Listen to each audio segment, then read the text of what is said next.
আওয়ামী লীগের রাজনীতি নিয়ে নানা রকমের আলোচনা চলছে। আওয়ামী লীগ 1 ফেব্রুয়ারি থেকে নতুন কর্মসূচি ঘোষণা করেছে। তাদের ভেরিফাইড ফেসবুক পেজ থেকে এই কর্মসূচি ঘোষণা করা হয়েছে।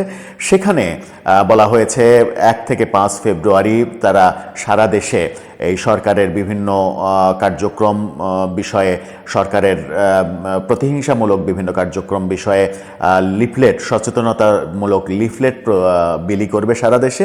এরপরে হরতাল অবরোধের ব্যাপারও রয়েছে। 16-18 তারিখে আমরা অবরোধ, হরতাল এরকম কর্মসূচির ঘোষণা দেখেছি। 18 তারিখ পর্যন্ত তারা কর্মসূচি ঘোষণা করেছে এবং 21 ফেব্রুয়ারিকে কেন্দ্র করে এই কর্মসূচি ঘোষণা করেছে। সবথেকে মজার ব্যাপার হচ্ছে যে সরকার যখন এই কর্মসূচির বিরুদ্ধে অবস্থান নিচ্ছে, ঠিক তখন বিএনপি এই কর্মসূচির পক্ষে অবস্থান জানান দিল। কিভাবে জানান দিল, কি হতে যাচ্ছে ফেব্রুয়ারিতে, সেই আলোচনাই করবো এই ভিডিওতে। থাকবেন পলিটিক্স টিভির নিয়মিত আয়োজনে।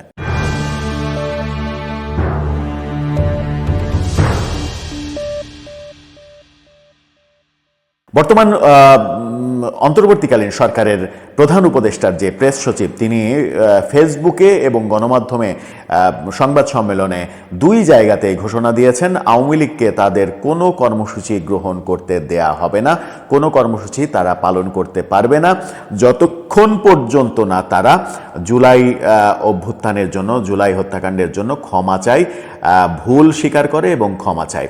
তো ভুল স্বীকার করে ক্ষমা চাওয়া পর্যন্ত তারা কর্মসূচি পালন করতে পারবে না। এই যখন সরকারের ঘোষণা, যদিও সমালোচনা হচ্ছে ফেসবুক স্ট্যাটাস নিয়ে, এই শফিকুল আলমের ফেসবুক স্ট্যাটাস নিয়ে প্রধান উপদেষ্টার প্রেস সচিব, যে তিনি এই ধরনের সিদ্ধান্ত জানাতে পারেন কিনা।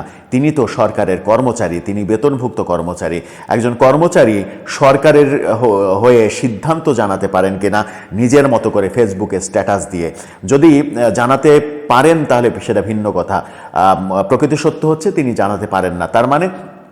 তার মানে এটা প্রধান উপদেষ্টার কথা। প্রধান উপদেষ্টা আওয়ামী লীগকে কোনো কর্মসূচি গ্রহণ করতে দেবে না। প্রধান উপদেষ্টা কি বলেছেন এরকম কথা? কিংবা প্রধান উপদেষ্টা যে বলেছেন সরকারের যে এটা সিদ্ধান্ত, সেটা কি মাহফুজ আলম বলেছেন?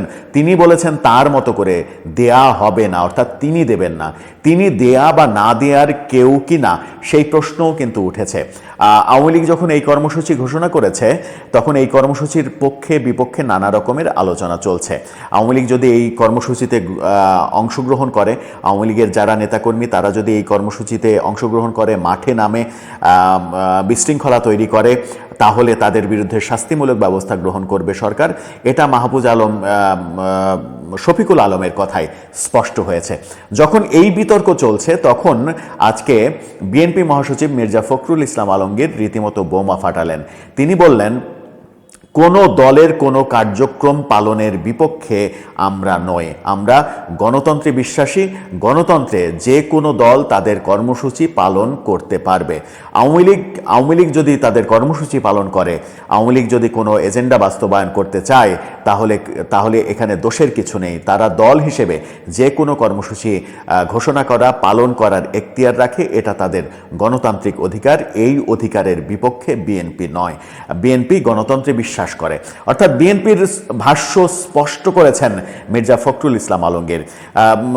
এটা কি এরকম দাঁড়ালো যে আওয়ামী লীগের পাশে এসে বিএনপি দাঁড়ালো, এবং বিএনপি যখন আওয়ামী লীগের পাশে এসে দাঁড়ালো, তখন ওই প্রধান উপদেষ্টার প্রেস সচিব মাহফুজ আলমের ওই কথাটা অনেকটা বুমেরাং হয়ে যাবে। মাহফুজ আলমের ওই কথাটা ধোপে টিকবে না, এমনটাও অনেকে বলছেন। মির্জা ফখরুলের এই কথাকে অনেকে অনেকভাবে ব্যাখ্যা করার চেষ্টা করবেন।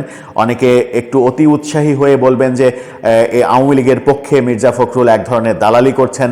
মির্জা ফখরুল আওয়ামী লীগের পক্ষে কেন কথা বলবেন? মির্জা ফখরুল কি আওয়ামী লীগের পক্ষে কথা বললেন নাকি গণতন্ত্রের পক্ষে কথা বললেন? এটা একটা বড় প্রশ্ন সামনে তখন এসে যাবে। মির্জা ফখরুল মূলত আওয়ামী লীগের পক্ষে কথা বলার, আওয়ামী লীগকে উদাহরণ হিসেবে দিয়েছেন, কিন্তু মির্জা ফখরুল আওয়ামী লীগের পক্ষে কথা বলেননি। তিনি মূলত গণতন্ত্রের সৌন্দর্যের কথা বলেছেন। গণতন্ত্রের সৌন্দর্যই হলো সব দল সমান সুযোগ সুবিধা অধিকার পালন করবে তাদের কর্মসূচি পালনে। সেখানে আওয়ামী লীগ দল হিসেবে যদি কোনো কর্মসূচি পালন করতে চায় তাহলে সেখানে বাধা দেওয়া এটা গণতন্ত্র বিরোধী। সরকার যদি বাধা দিতে চায় সরকার গণতন্ত্র বিরোধী হবে এবং ওই আওয়ামী লীগকে যে ফ্যাসিস্ট বলা হচ্ছে সেই ফ্যাসিস্ট কর্মকাণ্ড এই সরকারও করবে। এই সরকার নিশ্চয়ই ফ্যাসিস্ট কর্মকাণ্ড করার জন্য আসেনি, এমনটাই আলোচনা হচ্ছে, এমনটাই মোটা দাগে মির্জা ফখরুলের কথার বিশ্লেষণ করলে সেটাই দাঁড়ায়।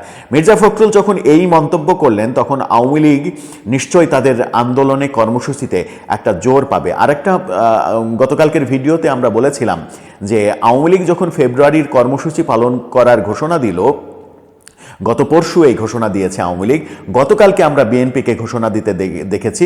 বিএনপির স্থায়ী কমিটির সভায় সিদ্ধান্ত হয়েছে ফেব্রুয়ারিতে তারাও আন্দোলন করবে, দ্রব্যমূল্য নিয়ন্ত্রণ সহ সরকারের নির্বাচন কেন্দ্রিক মূলত দ্রুত নির্বাচনের আন্দোলন করবে বিএনপি। অর্থাৎ ফেব্রুয়ারিতে আওয়ামী লীগও মাঠে থাকবে, বিএনপিও মাঠে থাকবে। এটা দুই দলের সমঝোতার প্রেক্ষিতে হচ্ছে কিনা। আবার আজকে মির্জা ফখরুল যখন বললেন আওয়ামী লীগের কর্মসূচিতে বাধা দেওয়ার এখতিয়ার গণতন্ত্রের কারণে, সেই কথার প্রেক্ষিতে এটা কি দাঁড়াচ্ছে যে বিএনপি আওয়ামী লীগের এক ধরনের সমঝোতা সত্যি সত্যি হয়ে গেছে? বিভিন্ন সূত্র, গতকালকের ভিডিওতেও বলেছি যে মধ্যপ্রাচ্যের একটা দেশে বিএনপি এবং আওয়ামী লীগের একটা বৈঠকের খবর কদিন থেকেই কানে ভাসছিল, বিভিন্ন দিকে আলোচনা হচ্ছিল যে তাদের মধ্যে একটা বৈঠক হবে, সেই বৈঠকে একটা সমঝোতা হবে। সেই সমঝোতা হচ্ছে ডক্টর ইউনূস সরকার যেভাবে ছাত্রদেরকে এবং জামাতকে নিয়ে রাজনীতি করার চেষ্টা করছে, এক ধরনের জামাতিকরণ করছে। যেমন রুহুল কবির রিজভী অভিযোগ করেছেন যে প্রশাসনের বিভিন্ন জায়গায় জামাতকে পুনর্বাসন করা হচ্ছে, জামাতি লোকজনকে দেয়া হচ্ছে, বিশ্ববিদ্যালয়গুলোতে জামাতি ভিসি প্রভিসি দেয়া হচ্ছে। এরকম অভিযোগ কিন্তু বিএনপির তরফ থেকে রুহুল কবির রিজভী করেছেন। অর্থাৎ জামাত, তিনি বলার চেষ্টা করেছেন যে 111কে সেনা সমর্থিত সরকার বলা হতো, এটাকে এই সরকারকে জামাত সমর্থিত সরকার বলা হবে কিনা সেই প্রশ্ন করার সময় এসে গেছে। এই আলোচনা যখন হচ্ছে তখন বিএনপি আওয়ামী লীগের সমঝোতা হয়ে গেলে আশ্চর্য হবার কিছু থাকবে না, কারণ আমরাও অনেক আগে আভাস দিয়েছিলাম এমন একটা সময় হয়তো আসবে যে ইউনূস সরকারের বিরুদ্ধে বিএনপি এবং আওয়ামী লীগ একাট্টা হয়ে নামবে। এই ইউনূস সরকারের গতিবিধি খুব একটা পজিটিভ, রাজনীতির জন্য পজিটিভ মনে হচ্ছে না রাজনীতিবিদদের। সেরকম আলোচনার প্রেক্ষিতে এরকম ঘটনা ঘটতে পারে। দর্শক, আপনার কি মনে হয় আওয়ামী লীগের পক্ষে যখন মির্জা ফখরুল একেবারে সরাসরি স্টেটমেন্ট দিয়ে দিলেন তখন আওয়ামী লীগের কর্মসূচি পালনে সুবিধা হবে? আওয়ামী লীগের বিপক্ষে যে অ্যাকশান নিতে চাইছিল ছাত্র সমন্বয়করা এবং সরকার, সেই অ্যাকশানে কি তারা যেতে পারবে নাকি আওয়ামী লীগ কর্মসূচি পালন করতে পারবে? আপনার মতামত জানিয়ে লিখতে পারেন আমাদের কমেন্ট বক্সে।